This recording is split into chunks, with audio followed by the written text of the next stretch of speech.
Alright, before getting into this video, I just want to say, yeah, it's been a while since I've made any, mainly because I've been busy with other projects and work.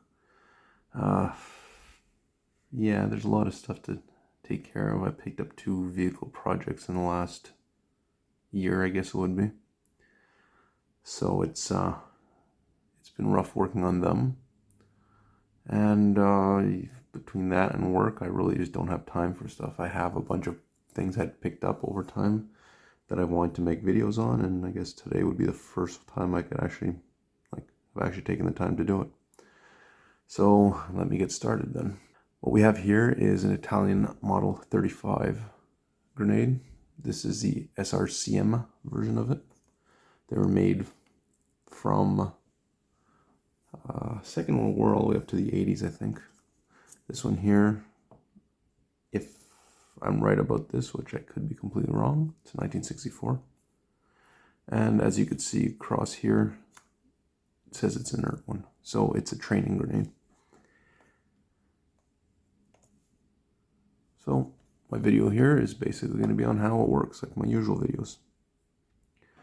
3 versions. This, like I said, is the SRCM. There's an OTO and a Breda.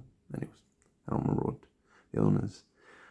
This is the only one with an actual safety on it.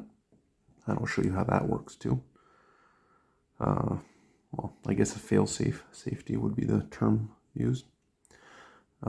These are basically impact or always type fused. So no matter what direction it hits the ground, it will go off. Lightweight, obviously, they're offensive grenades, not defensive ones. So there is some shrapnel capability to them, but not as much as you would see in other grenades. So let's get this started. In order to use it, you would normally start off by holding it and pulling out this little safety piece here. Now your grenade would be like this when you're holding it, and you throw it. As you throw it, this comes off, which catches in the air. Obviously there should be a lot of drag on it. It unwinds off of this little stud that's there, and it pulls out the last of the safeties. This is now fully armed as it's flying through the air, and any impact in any direction will set it off. Obviously, impacts like this, it'll go off. Impacts like this, it'll go off. Normally, it makes sense to most people. Sideways, because you're throwing it, there's going to be some movement still in the direction you're throwing. So that momentum, or whatever you want to call it, inertia, I guess. So the part will want to keep going, whereas this one stopped, and it will also set off.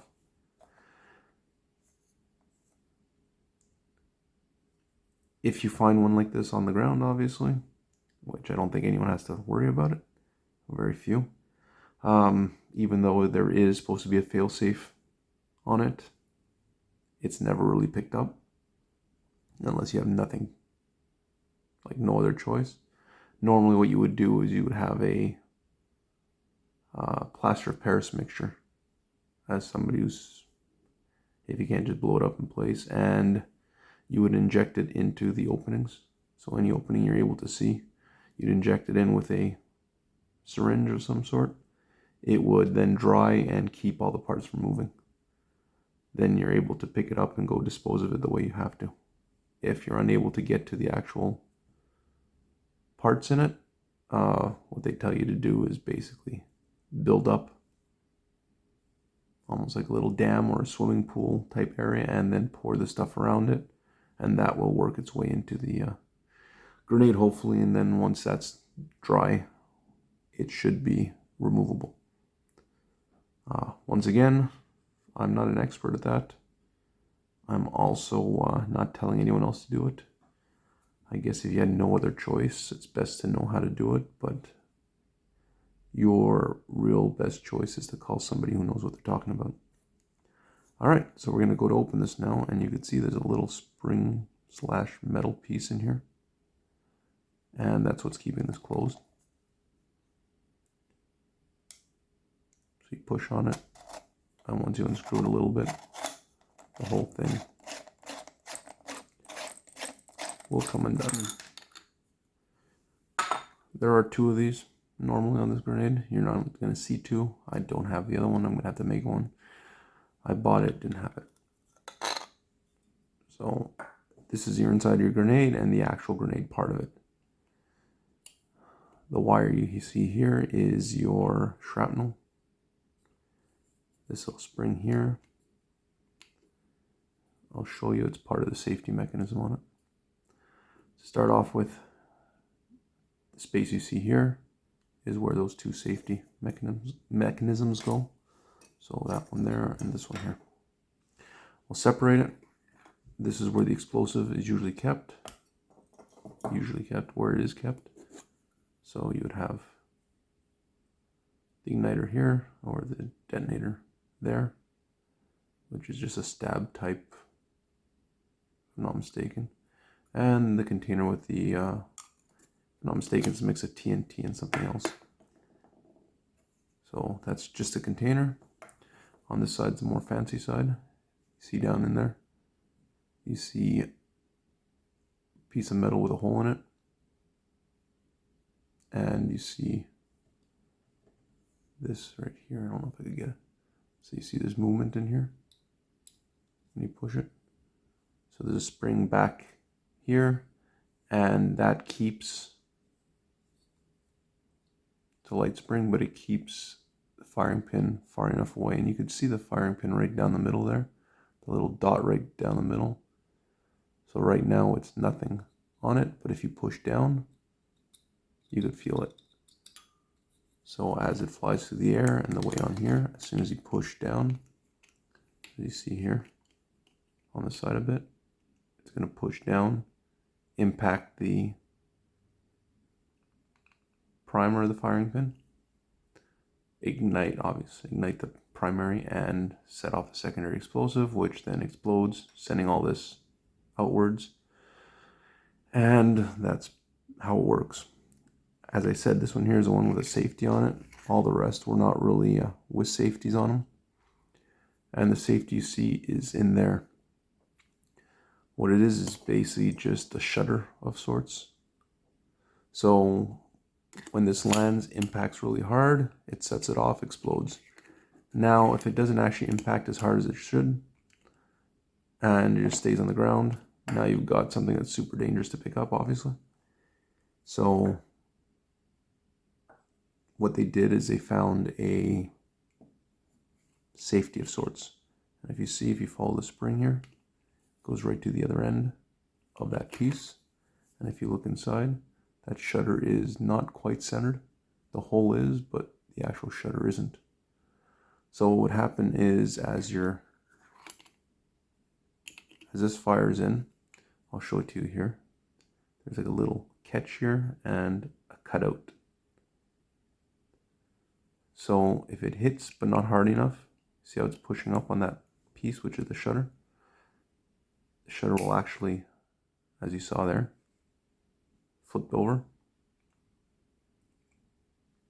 If it didn't set off the explosive, now it's going to loosen up. And now you've got this moved over. Now if you look here, it's blocking the hole. So even if you put your finger down in there, I'm not feeling any firing pin because the shutter's blocking the firing pin. And that's how the safety works to keep it from actually going off if you picked it up after it's hit the ground. As I said, the other two didn't have this, so if you picked up one of the other two, you're basically in deep trouble usually. You would be very unpopular with everyone else around you, and you wouldn't have to really worry too much about whatever you picked it up with. Anyway, I hope you enjoyed that. If there's any questions, if I missed anything, please feel free to write in the comments, ask about it. hopefully answered all your questions. And thanks for watching. Like I said, I'm going to be very low speed on putting out these videos from now on. I don't actually use this for money, so I have to actually work. So I just set it back to position. So don't expect a lot of videos to come out very quickly anymore. I know I've never been a very quick channel for that. Not only that part, but I guess speaking also. But try not to get too far in the reads here. Yeah. Won't be that many videos. I'll try to put out the ones I have. I'll try to get some made of the stuff I have, but my vehicle projects and my work is keeping me very busy. So I apologize for that. And I hope you guys have a good one. So, anyways, thanks for watching, and have a good one.